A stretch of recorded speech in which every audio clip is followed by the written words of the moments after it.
안녕하십니까. 예, 안녕하십니까. 예, 출판사 대표이시자 또 소설가이시며 원래는 언론인 출신이신 고승철 선생님을 모셨습니다. 예, 예, 반갑습니다.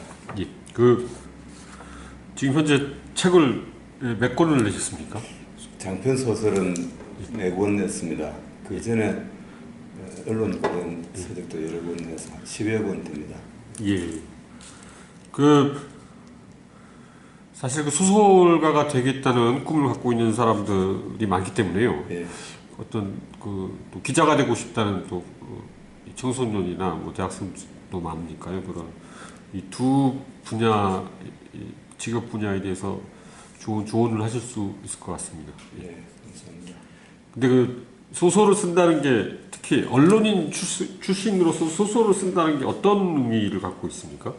예, 결국은 진실과 사실을 추구한다는 그 기본 목표는 마찬가지입니다. 지향점은 언론은 팩트를 찾는 행위이고 소설을 포함한 문학 행위는 팩트 파인딩보다 더 차원 높은 진실을 추구한다 할까요?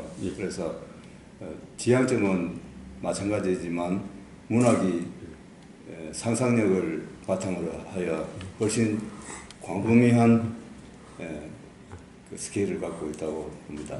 그래서 뭐 기자 지망생이라든지 소설가 지망생이라든지 글쓰기 행위는 뭐 마찬가지지만 약간의 성격이 차이가 있다는 걸 알면 좋겠습니다. 예. 근데 혹시 이 기자 생활을 하신 거는 그러니까 이제 밥 먹고 살아야 되니까 그리고 사실은 이제 소설가가 되시는 게 어렸을 때부터 꿈은 혹시 아니셨습니까? 그건 아니었습니다. 여러 선진국의 언론인 출신 작가가 많습니다만 그런 분들은 왜 소설가가 됐느냐 할 때 가끔 이제 답하는 거 보면 소설가 기자 경험을 바탕으로 하여 참다운 소설을 쓰겠다 해서 출발하는 분들이 들어 계신데 저는 그 기자 시작할 때는 감히 이런 문학 창작 장르에 뛰어들지는 상상도 못했습니다. 우연의 결과를 할 거예요. 제 경험은 그렇습니다. 예, 기사 쓰는 거하고 소설 쓰는 거하고 어느 게 더 어렵습니까? 소설이 어렵죠. 왜냐하면 기사 쓰기는 성실함만 있으면 한 80, 90%는 커버할 수 있습니다. 어떤 그 궁금한 사안에 대해서 의혹이 있는 사안에 대해서 그다음 문제의식을 갖고 끈질기게 추적하면 되는데 문학은 사실의 나열 뿐만 아니라 그 사실의 내면에 있는 감추어진 진실을 추출하는 작업이기 때문에 플러스 알파 즉 상상력이 가미되어야 합니다. 그래서 그건 그야말로 뭐 예술 정신이라 할까요?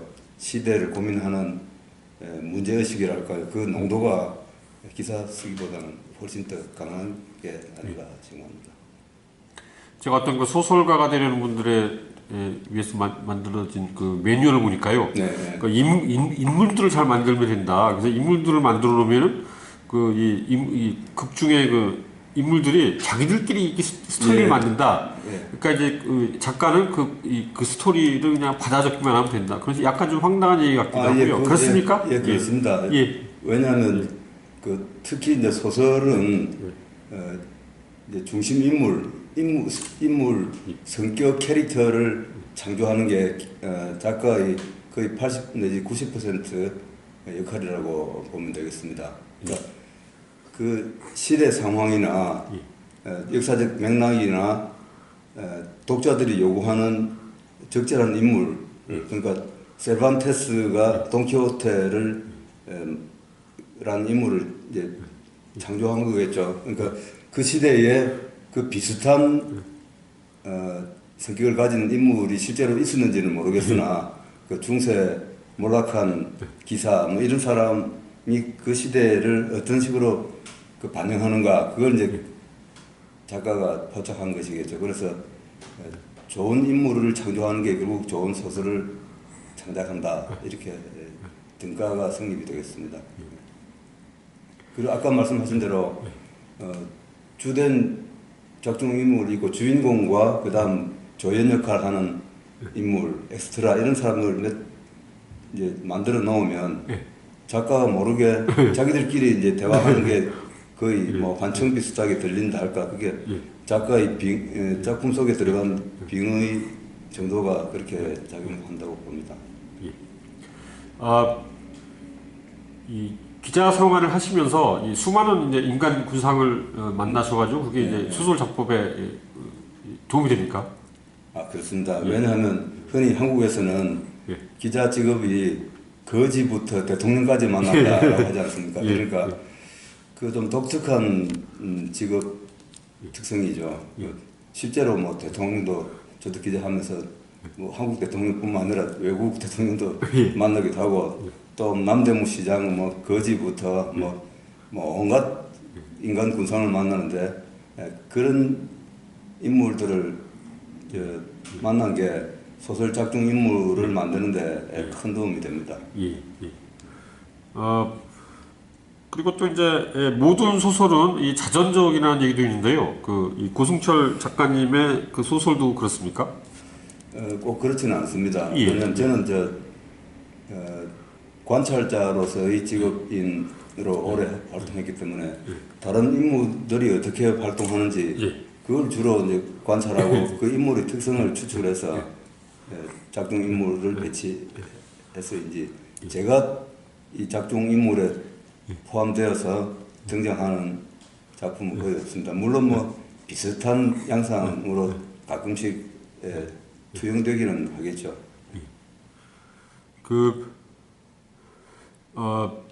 독자들은 어떻게 고 작가님의 이 소설을 평가합니까? 주로 많이 듣는 얘기. 제가 무슨 유명 작가도 아닌데 그래도 고정 팬은 좀 있는 것 같습니다. 그러니까 아주 핵심 독자들이 제 이메일을 통해서 독후감을 피드백해주고 안 그러면 또 아는 지인들 가운데서 제 작품을 좋아하는 분들이 얼굴을 대면을 해서 뭐 코멘트 해주기도 하는데 우선 기자 출신 작가답게 그 사회 현상에 대한 비판 의식이 작품에 많이 나온다. 그리고 진짜 있었던 일 같다라고 많이 또 지적도 하십니다. 뭐 소설이라는 게 꼭 사실스러움 그게 뭐 완성도하고는 관계 없습니다만 허구이긴 한데 마치 진짜 이런 일이 있었던 것처럼 보인다라는 반응을 보이고 해서 그래서 흔히 뭐 어렵지 않게 쉽게 술술 읽히고 뭐 재미있다 이런 반응을 보이십니다. 어떻게 보면은 이 모든 소설의 영원한 주제가 사랑이고 그래서 이제 같은 여러 다양한 작가들과 또 어떤 한 동일한 이 소설가가 사랑을 주제로 이제 이렇게 바꾸고 저렇게 바꾸고 뭐 그런 경우는 있을 것 같고요. 또 다른 주제는 이제 이 권력이나 뭐 정치 그런 문제인 것 같은데 이 고승철 이 대표님 같은 경우에는 주로 정치, 권력, 사회 이런 걸 통일 뭐 이런 걸 많이 다루신다는 느낌을 받았습니다. 그러니까 사랑을 주제로 한 작품을 쓰려면 저보다 훨씬 더 상상력이 풍부하고 더 처절한 개인적인 뭐 실현 경험이 필요하다 할까요? 조금 시인의 영역하고 겹치는 작가들이 주로 쓰시는 거고 저는 역시 그 사회적인 경험이라 할까, 그다음 뭐 정치, 사회, 경제 문제 우리가 구체적으로 살아가는 그런 삶의 모습을 바탕으로 한 작품 쓰기가 제 체질에는 맞는 것 같습니다. 그래서 자연스럽게 그렇게 쓰여졌습니다. 그리고 이제 작품 중에 두 개가 개마곤하고 또 뭐죠? 여신이 이제 통일에 관련한데요. 지금 이 소설가이자 언론인 출신으로서 남북 관계나 뭐 북미 관계가 잘 돼가지고 이렇게 통일이 하여튼 잘 된다고 보십니까? 언제쯤 될까요? 이제 여기 이제 개마곤이라는 작품을 쓴 동기가 제가 파리 특파원 시절에 제네바 또는 오스트리아 빈 거기에 북한 핵 문제 때문에 여러 번 출장을 갔습니다. 파리에서 빈까지는 무려 13번이나 갔는데 그때 북한이 핵 확산 금지 조약 NPT 거기를 탈퇴해서 독자적으로 핵무기 개발하겠다는 움직임이 있어서 그 제재하는 국제회의가 열려서 여러 번 갔었죠. 그리고 제네바에서 이제 북미 회담이 열리고 그럴 때 북한 핵 문제에 대해서 그 취재를 하면서 핵 문제가 결국은 남북한 평화와 직결되고 먼 미래의 통일과 관련해서도 선결 과제였다. 뭐 이런 걸 절감했기 때문에 어쨌든 작가로서는 우리 한민족의 삶의 방식이 좌우되는 중요한 문제인데 누군가가 이건 좀 다뤄줘야 되겠다는 사명감이 있었죠. 그래서 다른 이제 소설가들은 조금 사소설 성격을 띤 작품을 쓰는 데 비해서 사회 문제에 대해서 뭐 그렇게 심각하게 천착하지는 않은 것 같습니다. 그래서 저라도 미숙하나마 이 작품을 통해서 핵 문제도 한번 다루어보고 이걸 극복하는 방안을 문학적 상상력으로 제시해보면 좋겠다라는 그런 이제 일념에서 썼습니다. 내 소설 작품 중에서 가장 애착이 가는 소설은 어느 겁니까? 이제 반향을 일으킨 작품이 역시 이제 개마고원인데 이게 이제 제일 처음 나온 게 2013년 7월 27일입니다. 7월 27일은 이제 그 정전 협정이 맺어진 날 아니겠습니까? 1953년 그걸 기해서 이 책을 냈는데 그때만 하더라도 남북한 협상이 교착 상태에 빠져서 정상회담을 다시 한다는 걸 상상도 못할 때였습니다. 그래서 계속 북한은 핵무기를 개발하고 우리는 위협을 당하고 있을 때 이걸 뭔가 좀 평화스러운 방법으로 해결하는 방법이 없을까 하다가 그때 남북한 정상이 만나서 핵무기 폐기를 결정하면 노벨 평화상을 받을 수 있다라는 단초를 이 작품에 썼습니다. 그때 5년 전만 하더라도 너무나 황당한 얘기다. 소설이라지만 이거 장난 아니냐. 노벨 북한이 악의 축이라는 나라인데 그 나라 지도자가 노벨 평화상이라네 하면서 제가 약간 희화화의 대상이 됐습니다. 소설이라도 웃긴다고 그랬는데 5년 뒤에 이런 그 논의가 일어나니까 그래도 작가의 상상력이 조금 비슷하게 모양을 뜯다는 점에서 보람을 느끼고 애착이 갑니다. 옛날 뭐 줄 베르너가 미래를 예측하는 소설이 세월이 흘러서 맞아떨어지는 것처럼 이게 이제 약간은 이제 쾌감이 느껴지는 그런 작품이었습니다. 특히 여신에는 이제 그 남자 주인공이 탁종팔이고 여성 주인공이 2명인가요? 예, 장다희라는 관장이라는 장다희. 남자 여자 차이가 없다. 그래서 차이를 강조하는 거를 반대하는 페미니스트도 있고 또 다르다는 걸 강조하는 페미니스트도 있고 그런 것 같은데요. 이 소설가로서 그 여성을 이 극중 인물로 만드는 게 좀 어렵지 않으십니까? 어떻게 하십니까? 뭐 인구의 절반은 여성이니까 당연히 작가는 여성 주인공을 내서야 되고 그다음 소설이라는 게 항상 선악 구도가 있고 남녀 갈등 해서 초기에는 갈등을 증폭시키고 클라이막스로 가면서 그 갈등이 발전하면서 해결되는 게 이제 전체 스토리의 기본 구조입니다. 그러니까 당연히 여성도 복합적인 성격을 띤 인물이 등장해야 되죠. 그래서 그런 캐릭터를 창조하는 게 뭐 그렇게 어려운 일은 아닙니다. 주변에 보면 뭐 이런 여성 저런 여성 많지 않습니까? 뭐 우리 이웃집 아줌마가 등장할 수도 있고 장다희라는 미술관 관장이 대표되는 작중 인물이지만 그 제가 아는 여러 미술관 여성 관장들이 많이 있습니다. 그런 사람을 이제 종합하면 새로운 인물이 탄생이 되는 겁니다.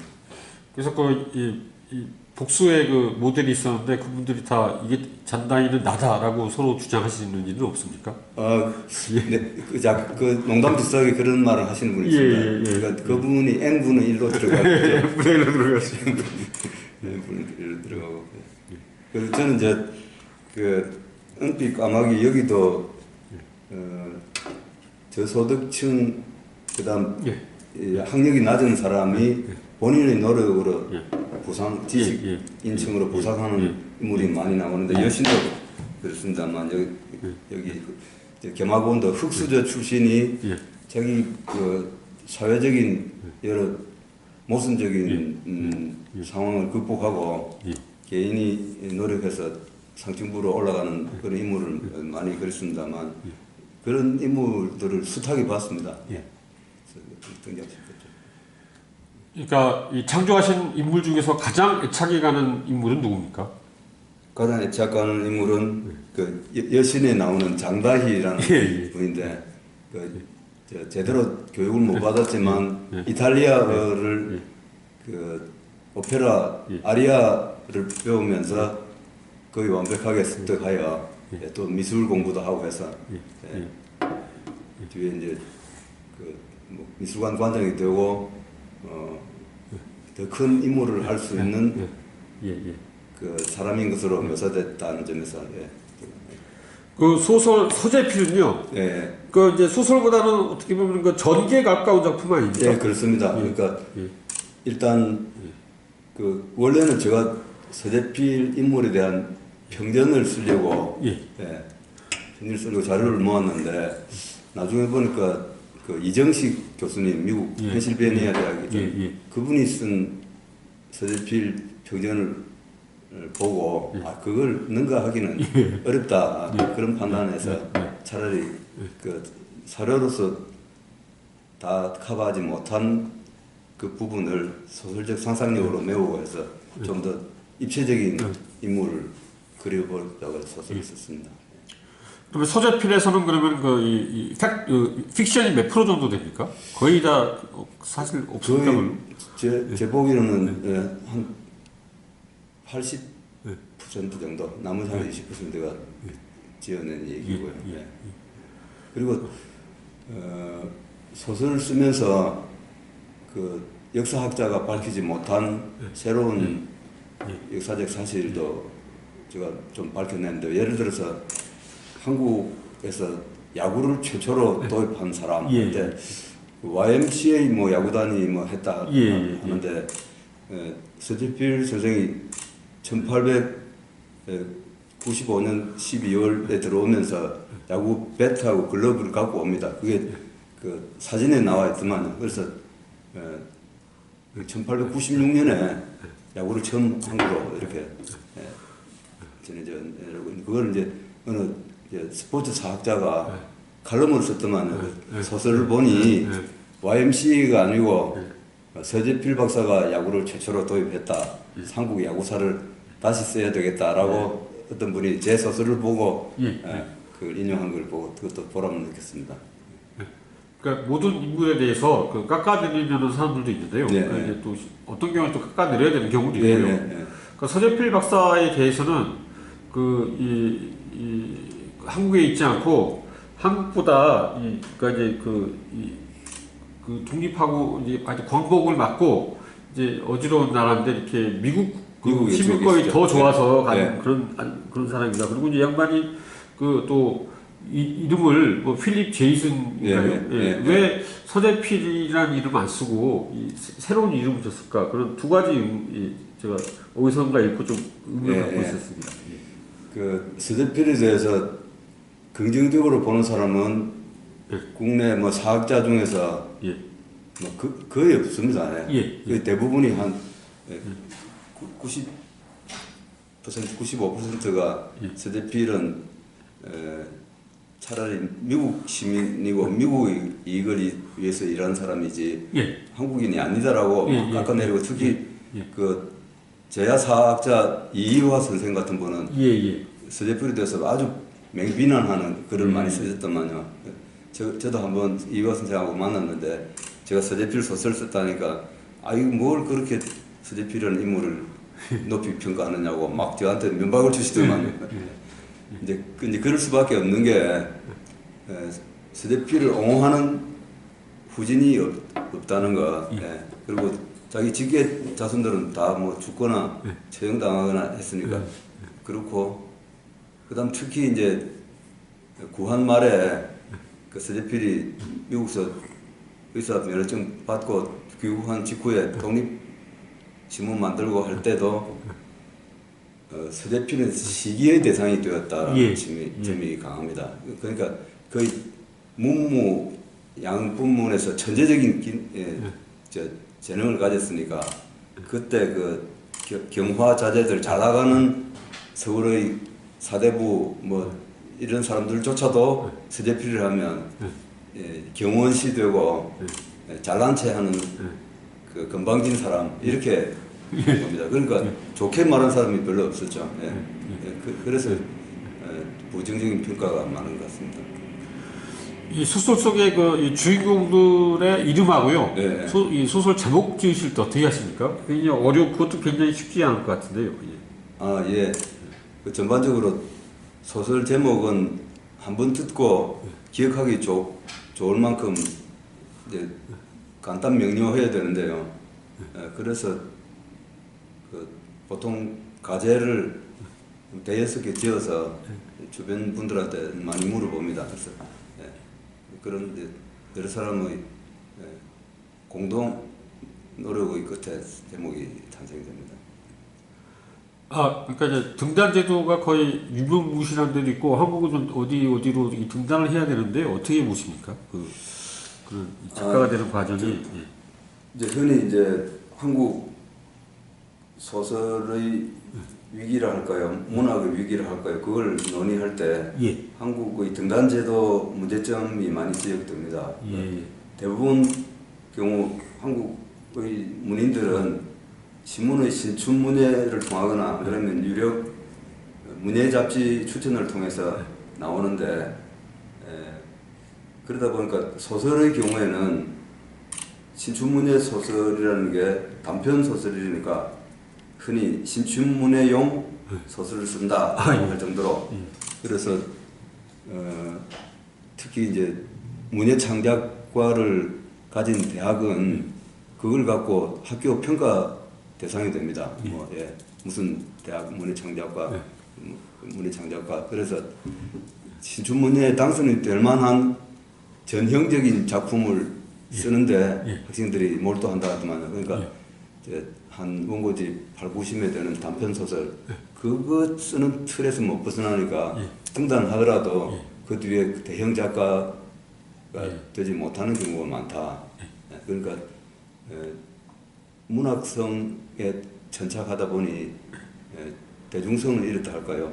그래서 독자와 유리된 그들만의 리그에서 문학을 하니 일단 재미가 별로 없고 그래서 보편성을 상실한 거죠. 그래서 요새 뭐 큰 대형 서점에 가보면 일본 소설 매대 넓이가 한국 소설보다 더 넓습니다. 그만큼 일본 소설들이 엄청나게 많이 번역 출판되는데 아마 판매량도 많을 겁니다. 그런 것은 아마 일본 소설들은 그 무슨 대중소설 전문 문학 소설 이런 거 구분 없이 하루키 이런 사람 작품처럼 문학성이 있으면서도 일반 독자들이 편하게 읽을 수 있는 작품을 쓰기 때문에 그런 것 같습니다. 이 마지막으로 그 독자 여러분께 강조하실 말씀 해주십시오. 소설은 상상력의 원천이 됩니다. 뭐 드라마나 영화 이런 영상 콘텐츠도 소설이라는 스토리가 없으면 형성이 안 되기 때문에 그래서 좋은 영화, 좋은 드라마만 찾지 마시고 소설을 통해서 소설을 읽고 또 좀 습작을 하시는 분도 있으면 더 좋고 해서 소설 문학의 부흥이 한국의 문예 르네상스의 길잡이가 될 것이라고 봅니다. 그래서 소설을 좀 많이 사랑해 주시라 그런 당부를 하고 싶습니다. 예, 나와주셔서 감사합니다. 감사합니다.